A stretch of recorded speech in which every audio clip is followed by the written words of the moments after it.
Marcus Chen wiped the sweat from his forehead as he carefully made his way through the dark cave system. His headlamp cast long shadows on the rough walls, creating strange patterns that danced with each movement. As a xenobiologist working on Kepler 186f, he had explored dozens of caves over the past year, but something about this one felt different. The cave walls sparkled with an unusual blue glow that seemed to pulse gently. Marcus pulled out his scanner and frowned at the readings. "That's strange," he muttered to himself. The bioluminescent markings weren't random. They formed a pattern that led deeper into the cave. He checked his oxygen levels, still good for another 4 hours. After sending a quick status update to base camp, he decided to follow the glowing trail. The passage gradually narrowed, forcing him to crouch and squeeze through tight spots. The air grew warmer, heavy with an unfamiliar sweet scent. Suddenly, the passage opened into a large chamber. Marcus's headlamp beam caught something that made him freeze. A cluster of large translucent eggs nestled in a corner, each one bigger than his head. They glowed with the same blue light he had been following.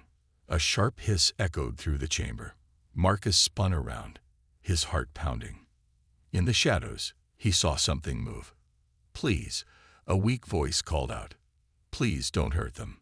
Marcus raised his hand slowly, showing he was unarmed.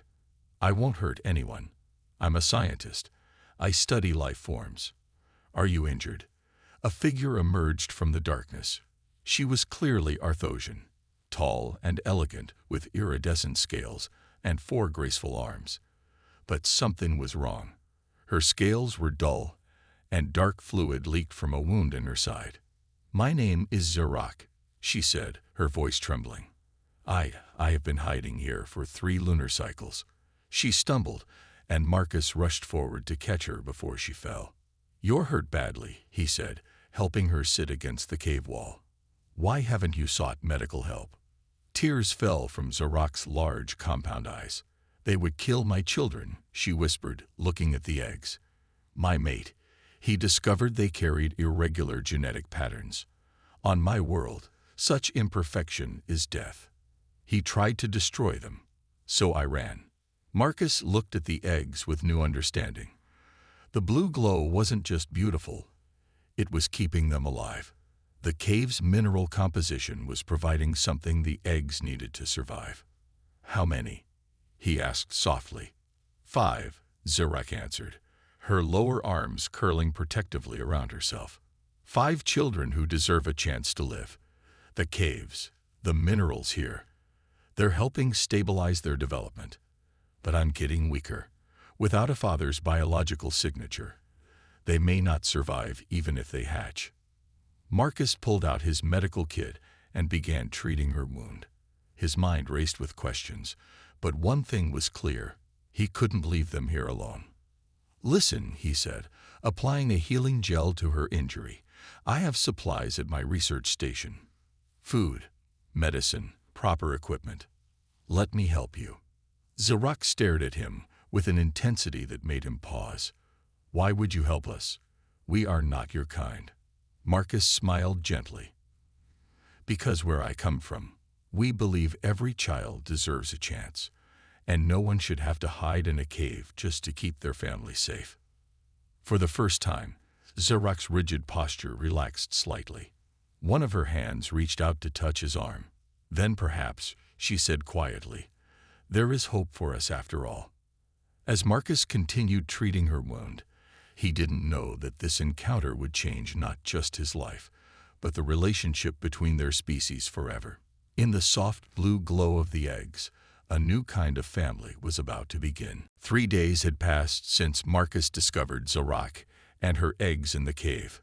He had set up a small camp near the egg cluster, bringing essential supplies from his research station.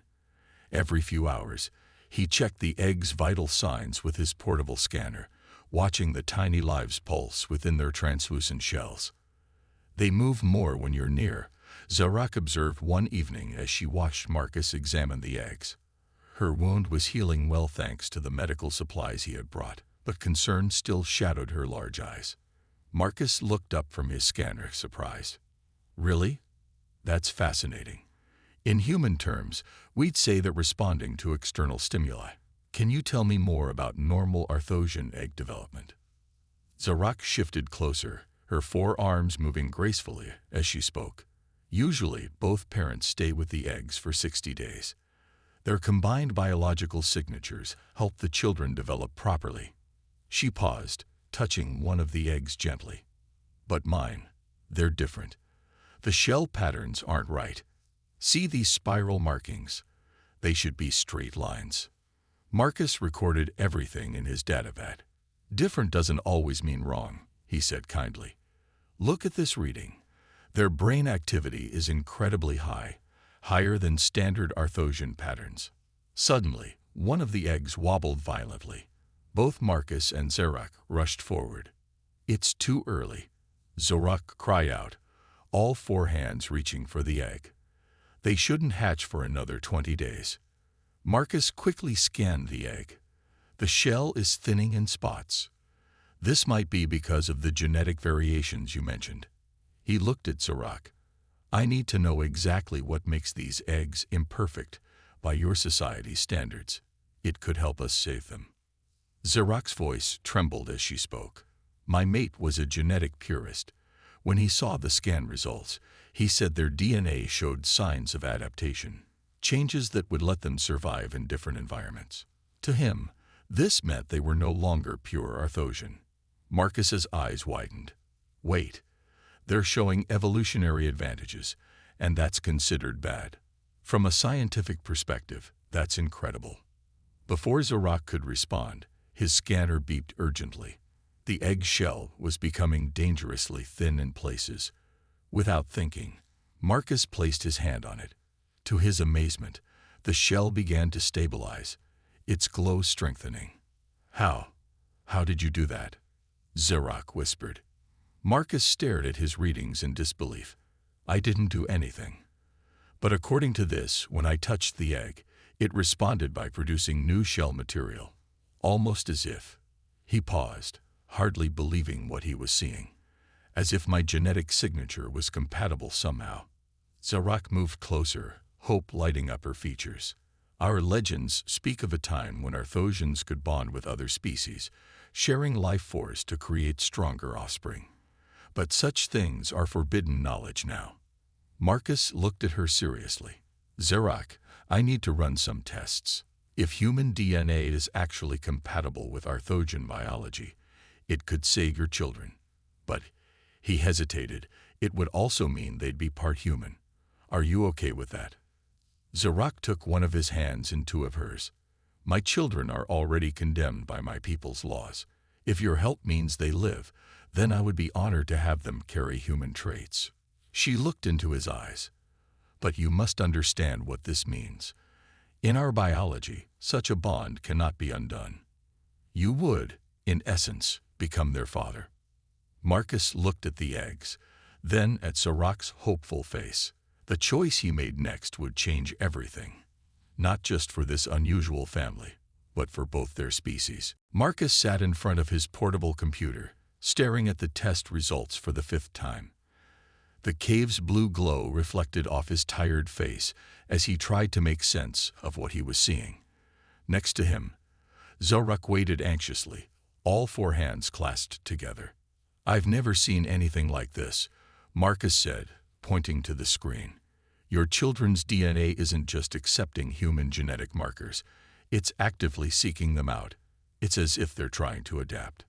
Zarak leaned closer, her scales shimmering in the dim light. Is that why they respond so strongly to your presence?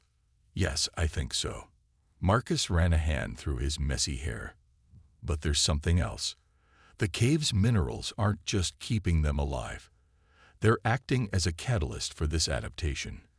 Without the cave's environment, the process wouldn't be possible.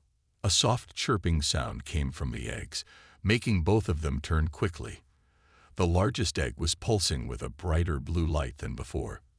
They're getting stronger, Zarak said softly, touching the egg surface. But Marcus, there is something I must ask of you, something that my people would consider unthinkable. Marcus looked at her curiously. What is it? Zarak took a deep breath. Among my people, when children show such a strong bond with another's genetic signature, it is custom. No, it is necessary for that person to become part of the family unit through marriage. Marcus's eyes widened. Marriage? But we barely know each other, and we're from completely different species. I know it sounds strange, Zarak said quickly, but without a proper family bond, the children may not develop correctly. They need both parents' biological signatures to be legally and physically complete. She looked down at her hands. I am not asking for love, Marcus. I am asking for a chance to save my children. Before Marcus could respond, his computer beeped with new data. The egg's shell integrity was starting to weaken again. They needed a decision soon. There's more you should know, Zarak continued. If you agree, you would gain all the rights and responsibilities of an Arthosian parent. The children would be legally yours too. Marcus walked over to the eggs, watching their gentle pulse. He thought about everything he'd learned about Arthosian culture in the past few days. Their strict rules about genetic purity had nearly condemned these children to death. But their ancient traditions about family bonds might be the very thing that could save them. What exactly would this marriage mean? He asked carefully. In practical terms. Zarak moved to stand beside him. We would share the responsibility of raising the children. You would have equal say in their upbringing. And, she hesitated, you would be under the protection of Arthosian family law. No one could legally separate you from them. Marcus touched one of the eggs gently, feeling its warmth. The chirping sound grew stronger, and the shell's glow brightened at his touch. They already know you, Zarak whispered. They respond to you as their father. Marcus closed his eyes, feeling the weight of the decision before him. His scientific career, his life plans, everything would change if he said yes. But if he said no, these unique and remarkable children might not survive. If I agree, he said slowly, we do this properly. We find a way to make it legal on both sides, human and Arthosian. These children deserve to be protected by both worlds. Zarak's eyes filled with tears of relief. Then you will.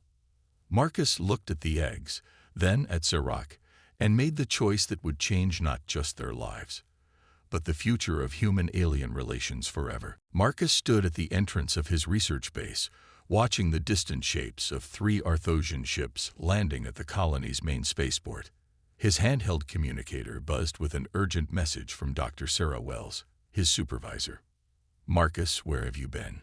The Arthosian trade delegation just arrived. They're asking to see all our xenobiology research, including your cave studies. His heart raced as he thought about Zarak and the eggs hidden in the cave system. I'll be there soon, he replied, just finishing some important tests. Back in the cave, Zarak was teaching him about Arthosian marriage customs when his communicator beeped again.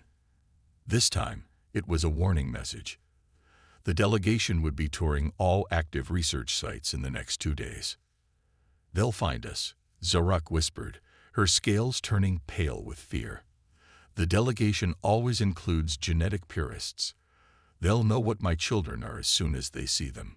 Marcus checked the egg readings on his scanner. The combination of his DNA and the cave minerals was working. The eggs were getting stronger every day. But they weren't strong enough to move yet. I have to make a choice, he said, pacing the cave. If I report your presence, my career in xenobiology is over. They'll know I've been hiding you. But if I don't, and they find you during their inspection. He stopped, looking at Zarak with worry. They will destroy the eggs, she finished quietly, and probably imprison both of us for genetic corruption. Marcus sat down heavily on a rock, running his hands through his hair. Everything he'd worked for was on one side. His career, his reputation, his life's work. On the other side were 5 unborn children and their mother, who had done nothing wrong except want them to live. His communicator buzzed again. This time, it was a message from his old friend Jack, who worked at the spaceport. Heads up, buddy. These Arthosians are asking weird questions about genetic research. Something about maintaining purity in the colonies. Watch yourself. Zorak moved closer to Marcus, touching his shoulder gently with one of her hands. You can still walk away, she said softly. Tell them you found nothing in the caves. Return to your life. I would understand. Marcus looked at the eggs, remembering how they chirped and glowed brighter whenever he was near. He thought about the amazing scientific discovery they represented. Proof that humans and Arthosians could create something new together, something wonderful. Standing up, he walked to his equipment and began packing it quickly. What are you doing? Zorak asked. Making my choice, he replied firmly. We need to hide these readings better. If they inspect this cave, all they can find is normal mineral deposits. He pulled out his emergency beacon. And I'm calling in some help. I have friends at the research base who believe in scientific truth over political rules. Zorak's eyes widened. You would risk everything. For us. Marcus stopped packing and looked at her. A week ago, I was just a scientist studying cave systems. Now I'm about to become a father to 5 hybrid children who could change everything we know about human-alien biology. He smiled.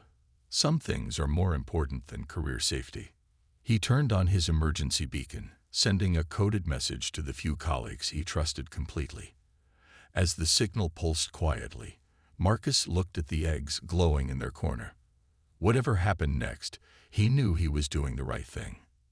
Now they just had to survive the delegation's visit and hope his friends would understand why a human scientist had chosen to become part of an illegal alien family. Dr. Sarah Wells stared at the modified stem cells under her microscope, then looked up at Marcus with amazement. This is incredible, she whispered in the dim light of her private lab. The cells are actually merging with the Arthosian DNA patterns. I've never seen anything like it. It was midnight, and they were working in secret. Marcus had trusted Sarah with the truth after she caught him sneaking supplies from the medical storage. Instead of reporting him, she'd been fascinated by the scientific possibilities. How soon can we start the procedure? Marcus asked, glancing nervously at the door. The Arthosian delegation would begin their inspection tour tomorrow morning. Sarah carefully filled 5 syringes with the modified stem cells. We can do it now. But Marcus, you need to understand. This has never been done before. Mixing human and Arthosian DNA like this, we don't know what will happen. Back in the cave, Zorak watched anxiously as Marcus and Sarah prepared the eggs for treatment. The blue glow from the cave walls made everything look otherworldly. Each egg will need 3 injections, Sarah explained, cleaning the first egg's surface. The cave minerals should help stabilize the process, but she paused, looking at Zorak. Your children might develop very differently from pure Arthosian offspring. Zorak touched the egg gently with all 4 hands. As long as they live, I don't care how different they are. Marcus held her upper hand as Sarah gave the first injection. The egg's glow flickered, then suddenly blazed brighter. Inside, they could see the tiny form moving more actively.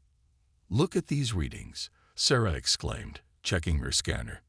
The embryo is adapting to the human DNA at an incredible rate. But it's not just accepting it. It's using it to create something new. They moved through all 5 eggs, each one showing the same response. As they finished the last injection, something unexpected happened. The egg's usual blue glow began to shift, showing swirls of green and gold. The shell patterns, Zorak gasped. They're changing. Marcus checked his scanner, and his eyes widened. The embryos are developing new features. Look, this one is growing what looks like human-style neural pathways, but with Arthosian sensory nodes. They're combining the best of both species. Sarah ran more scans, her excitement growing. This goes beyond normal hybrid adaptation.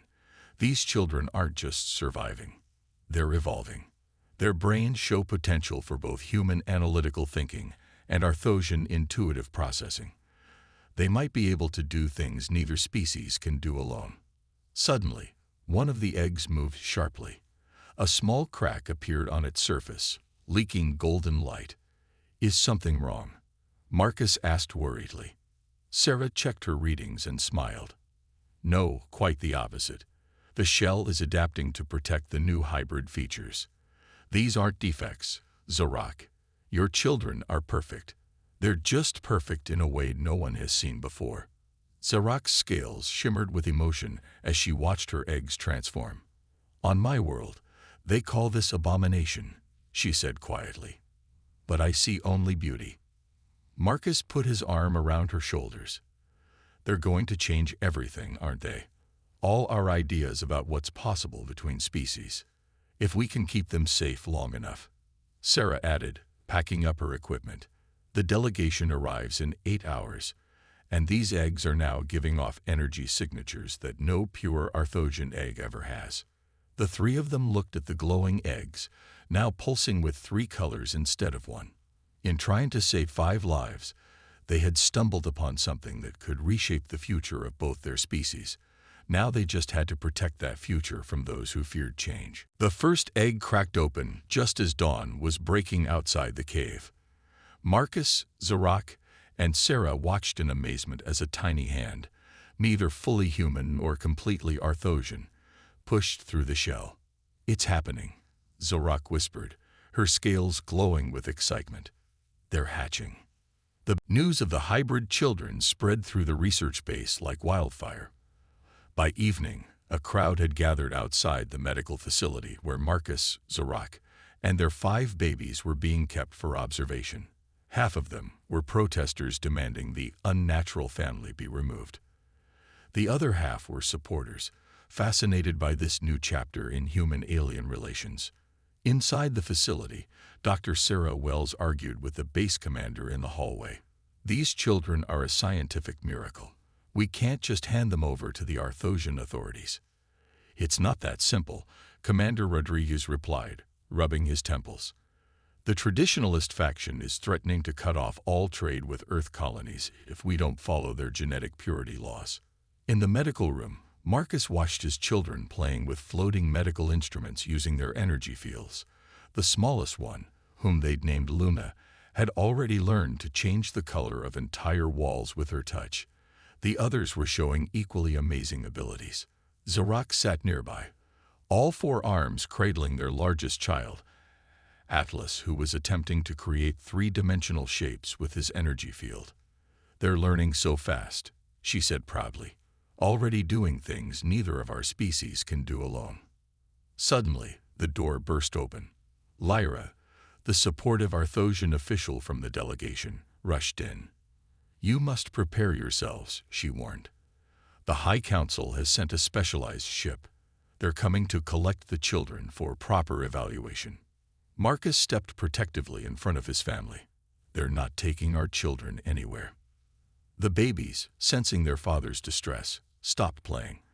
Their scales shifted to alert patterns, and they moved closer together, creating a linked energy field that hummed with power. Commander Rodriguez entered the room, looking tired but determined. I've made my decision. This base is under Earth jurisdiction.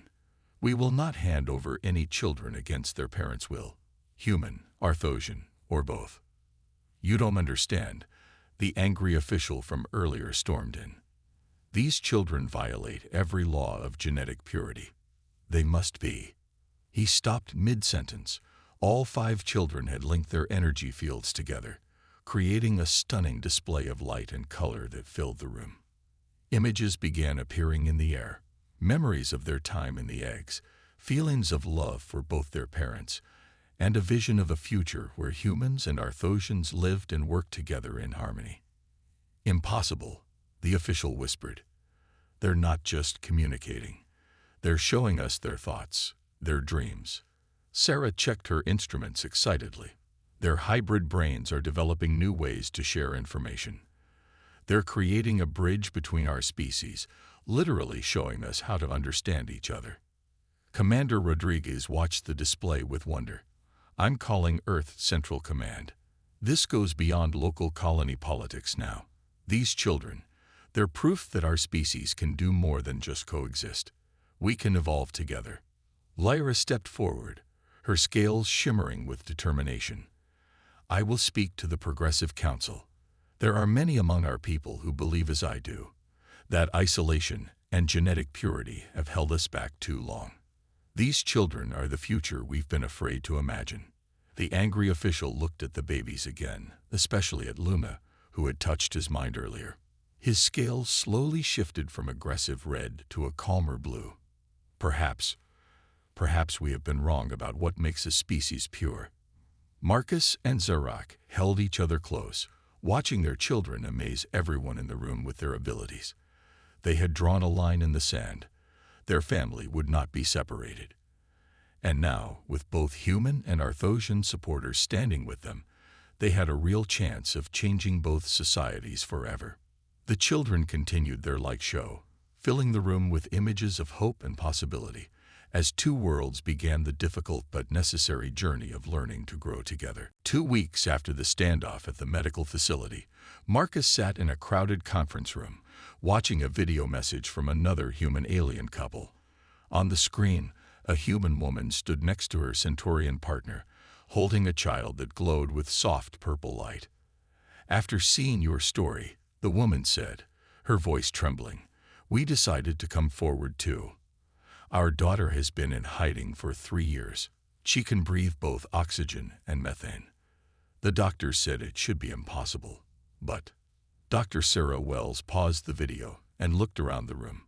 "This is the 12th such family to contact us this week. They're scattered across different colonies, different species, all of them proving that cross-species adaptation is not only possible, it's already happening." Zarak sat beside Marcus, feeding their youngest child with a special formula they had developed. The baby's scales rippled with contentment as it used its energy field to play with its siblings, who were floating medical instruments between them like a game of catch. "The Progressive Council has reviewed our children's medical data," Lyra announced, her scales glowing with excitement. "Their abilities are unprecedented. The way they can process both human and Arthosian thought patterns, their enhanced physical capabilities, their accelerated learning. They represent the next step in evolution." Commander Rodriguez stood up, looking at a data tablet. Earth Central Command is equally interested. They're proposing the establishment of a new research division, the Interspecies Family Support Unit. They want you, Marcus and Zarak, to help lead it. The angry official from before, now much calmer and introduced as Council Member Thex, spoke up. "Not all of our people will accept this change easily. The purist faction is still powerful." But he looked at the children playing in the corner. Seeing these little ones grow and learn, it's hard to deny the beauty in their existence. Luna, the smallest child, floated over to Thex using her energy field. She touched his hand, and suddenly everyone in the room could see her thoughts. Images of different species living together, sharing knowledge, growing stronger through their differences instead of being divided by them. "Amazing," Sarah whispered, checking her instruments. "Their ability to share thoughts keeps getting stronger. They're not just hybrids, they're bridges between species." A new message flashed on the main screen, this time from a Proximan human couple living on Mars. Their teenage son had developed the ability to survive in both Earth and Proximan atmospheres. He had been hiding his abilities for years, afraid of being labeled a genetic deviant. Marcus stood up, looking at all the messages from hidden families. "These children aren't mistakes or aberrations. They're proof that the universe wants us to come together, to evolve beyond our separate species. We just needed the courage to let it happen." Zarak joined him, carrying their now sleeping baby. "When my mate abandoned us because our children were impure, I thought we would die alone in that cave. Instead, we found a new kind of family, and a new hope for all our peoples." Commander Rodriguez nodded firmly. "The research base will become the first official sanctuary for interspecies families. We'll provide medical support, legal protection, and a safe place for children to develop their unique abilities." As if understanding the importance of the moment, all 5 hybrid children created a linked energy field, filling the room with a beautiful display of shifting colors and patterns.